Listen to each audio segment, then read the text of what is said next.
Hello, welcome to Dissident Canada. My name is Tyler.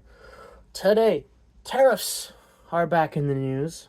Um, the calculus has yet again changed with all the tariff shenanigans because, as I said the other day, Trump got distracted, wasn't focused on it, and actually made some tactical errors in the negotiations of tariffs himself. And his team as well wasn't as prepared as they should have been. And now everything's kind of up in the air. Trump is on at a compressed deadline. He seems to be getting information that the economy is good, in a good shape, or is getting there. There are those on the Trump side of the aisle that aren't sycophants, that are also in that camp, that believe that, like, say, Richard Bears or Robert Barnes. I still think they're wrong. Like, are we seeing good indicators of U.S. born workers getting a slight pay increase? Absolutely. The problem is the economic engine itself is kind of broken, and is very much slowing down. Like, you can look at consumer spending. And if you think that's because, Trump's reorganizing the global economy, and in that reorganization that he's trying to get to, consumer spending will go down, you're kind of right on the money there. Problem is, you can't get that done in months. There's no ifs, ands, or buts about that. What you are seeing is economic slowdown. You're seeing also a rise in joblessness claims. So yeah, you're also seeing the real beginnings of mass layoffs in at least tech. They're claiming it's due to AI. Like, all the companies are saying, oh yeah, totally, look, we're using AI and we can replace all these people and we'll save a whole bunch of money. If you used AI for any period of time, you know for the fact that if you're using it for a business venture, you have to double and triple check. So you may as well have just stuck with the people. It's the same BS that happened with advanced robotics and self-checkout during in the run-up to the 2008 financial crisis. If you remember, and you go look at the layoffs leading up, to it officially being declared a recession, it was all, hey, look, we've got this fancy new thing, and it's replacing all these workers. And what was the truth? Companies were having cash flow problems, and they had to get rid of workers, and it was technology had finally gotten to the point where it was feasible. You again saw this in post 2020 with the kiosk checkout ordering system that never fucking works properly at, say, McDonald's, so that they could cut back on people, and it really didn't work because their system is fucked. So there's that. But if we just go to what Trump was likely doing, all right, is again reorganizing global trade, pulling back getting U.S. manufacturing to about a quarter of the U.S. GDP, or a quarter of the private sector, and getting America fairer and better deals and opening markets so that, the American farmer, for example, could sell their basket of goods overseas at a good price, and wouldn't have to deal with as much shenanigans in doing that. And then, farmers would do better, and that would flow through the economy, and everybody would do better. Like, great idea. And America can get away with it because America is the global economy. Like, if America suffers, the world suffers. And if the world is, suffering, it's typically because America isn't consuming, because that's how the economy is set up. So reorganizing that was always going to cause shenanigans. What's happening now is baked in with COVID. This is not Trump specifically. This is global governments shutting down, and then, oh, hey, we had inflation, or not really. Let's ramp up rates, and oh, look, everybody thought there was going to be, inflation for years to come. We were going to finally hit hyperinflation. Where did that go again? Right. Never listen to the experts when they're on TV. They know fuck all. So, Trump's gambit was, okay, tariffs are going to hurt everybody else first. They'll come to the negotiating table. I can get away. Now, the problem with his tactics is he kept pushing the deadline. So, everybody was thought, well, we'll go along with Trump. We'll slow roll it, and we'll see how this shakes out. All right? And in doing that, that was a really good for the everybody that was doing that with Trump, because Trump got distracted, as I said earlier. You've got Ukraine, Iran, Israel, now the Epstein stuff, which has really fucking done damage to his political base and his political capital, to the point where, again, he is risking his fucking life. All right, at this point, how should I put this? It's very likely, because he keeps digging the grave, that he's going to lose the House and the Senate, and that means most likely an impeachment, a Senate conviction, which then means referral to someone at the DOJ, and then he's going to be charged, convicted, sentenced, jailed, and likely shanked. The last part is just my assumption. They would really, really like him dead. But they may just let him rot in jail until he meets his end. But that's besides the point. So, Trump's damaged his political capital. Now, in the trade negotiations, everybody can see that. Which means, well, if we just continue to slow roll, we can eventually wait for someone who is not Trump to be in office, and we can go back to the norm. Go back to our status quo where we're taking advantage of America, which is good for the rest of the world, bad for America, because obviously. There is another possibility, though, all right? In slow rolling it, the economic shitstorm is going to happen.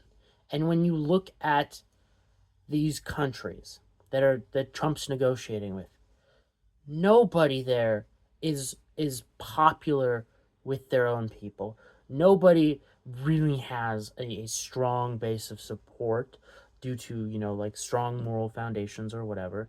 It's just ideological, and they're entrenched with their guy no matter what. So, like, if you look at the specifics of Canada, Carney's already come out and said there'll likely be a deal with the U.S., but some sort of tariff will be involved. Okay? Which means he's probably doing the calculus of what's the bare minimum I can give up, and how bad will the tariff impact me, so that I can wait until the economic shitstorm happens, because, again, Carney does not give a flying fuck about Canadians. He can just wait till the pain hurts America, and Trump, comes out and makes some phone call or publicly states, okay, we've got a deal, this all the tariffs are off, and Trump can say, hey, look, I won. Because that's what Trump does. He does that publicly, of rewriting history, and his base goes along with it for the most part, except now that's kind of fractured because of Epstein. All right? Like, and again, that's all on fucking Trump. Trump is self-sabotaging himself to the point where his domestic policy is at risk. his policy of reorganizing the economy to be better for Americans. And again, like, the economic shitstorm was already baked in before Trump. But the bounce back would have been strong, resilient, and good for Americans, and possibly even the rest of the world. That's all fucking gone. All right? Like, and if you look at how bad Trump has played negotiations, look at what he did with China. It's now evidently clear that his team had no clue. Well, he and his team, I will set it on Trump as well, his admin, had no clue how important Chinese rare earth minerals were to the United States. When China stopped shipping them, and this was, when did he announce that deal? It was it was the Monday after the Fordo strike. All right. I believe somewhere in that time frame. U.S. factories that needed the rare earths and special types of magnets were getting close to the edge of their supply, meaning they were about to shut down. I believe in some cases a shutdown would have scrapped the plant, because when you're working with certain types of refinement and manufacturing, when you actually do a shutdown, you destroy the equipment, because stuff will solidify. It's very much like what happened, was it last year or the year before, in Germany with the glass manufacturers? They had to cut power to these glass manufacturers, and the liquid glass that was in the melting thingy, is it a furnace, whatever, solidified, and now you've got one giant fucked manufacturing capability. So that was on the line. So Trump walked that back and has made some deal, and it's not really a deal, it's an agreement to make a deal. And he's allowing now Nvidia and AMD to start or resume chip shipments of semi-advanced, they meet they're below the spec that would halt shipments to China, but just barely, and that's continuing to go on. So Trump's negotiations have been an absolute debacle.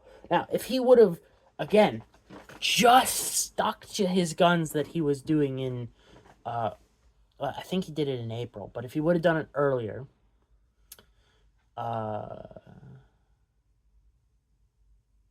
say February instead of April, and just hammered everybody and said, no deadline, this is the deadline, no extensions, blah, blah, blah, I'm not backing down. All right? Had he done that, he would have won. All right? But he kept backing off, allowing people to recoup, regather, and prepare for the next rounds of negotiations. This likely puts any tariff gambit that anybody would like to play, it's for the U.S. to, again, try and reorganize global trade, off the table, because Trump has played it so bad for at least a generation. I can't believe at this point in time how bad Trump's administration is. Are we at 6 months, or we're coming up to 6 months? Right? Because no, we're coming up to 7, right? I'm not doing the math in my head.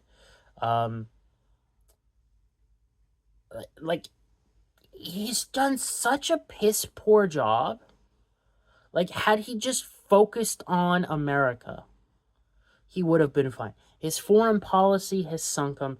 The Epstein debacle has sunk him. And, like, good on him for doing immigration, but I mean, like, it's great, but again, once the economic shitstorm happens, you are going to have the likes of, again, Brooke Rollins and other deep staters saying, oh, look, Trump, you got rid of all these illegals. Now the economy's bad. You got to bring them back. Meanwhile, like,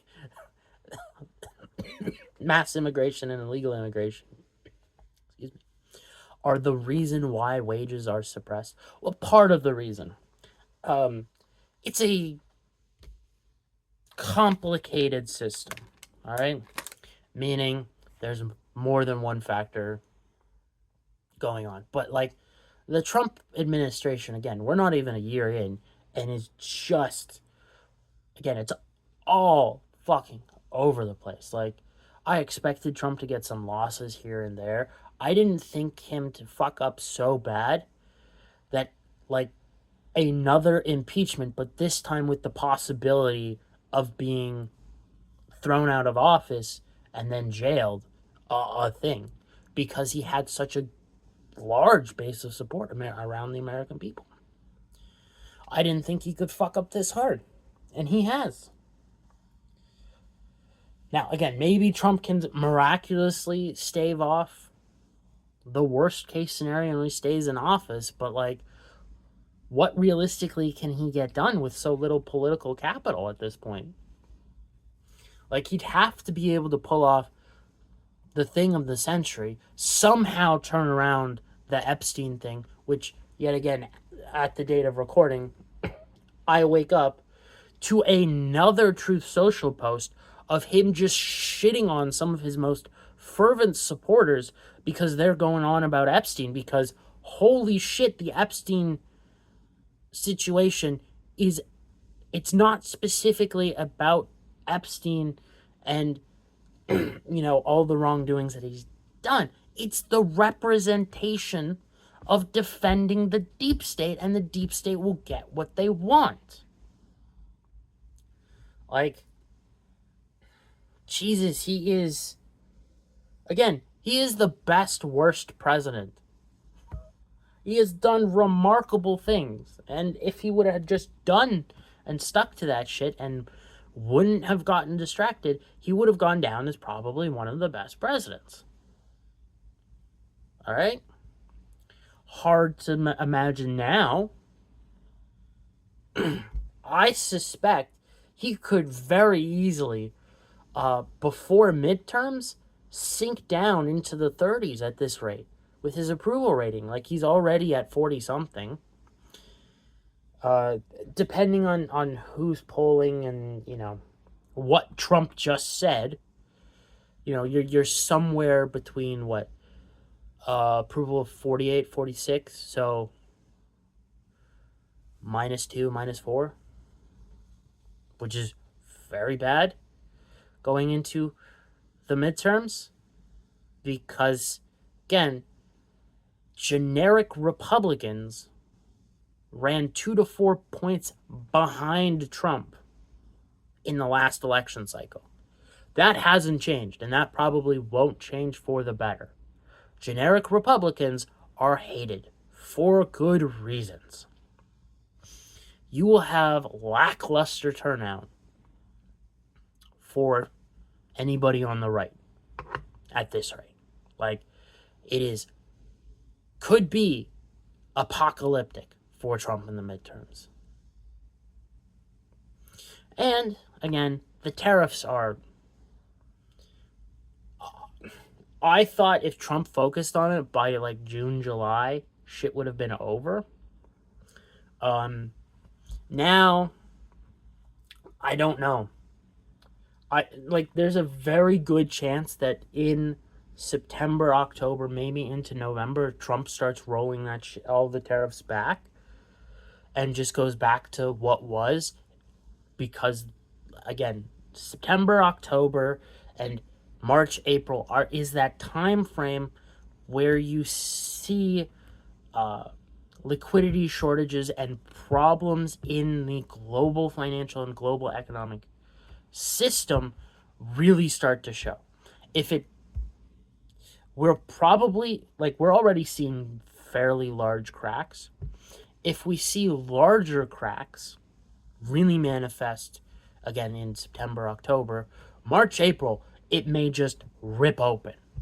And we could see that 3-4 month trend towards a 30, 40, maybe even a 50, 60% pullback in U.S. equity markets, which is not the economy, but it's the last indicator of a recession. Like, that happens, everybody understands we're in a recession.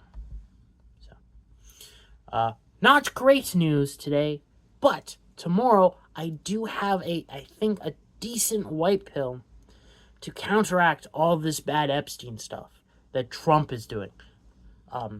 Has to do with that. So, hang around for that. That's the end of the video today. Hope you enjoyed it. See you tomorrow. Until then, have a great day.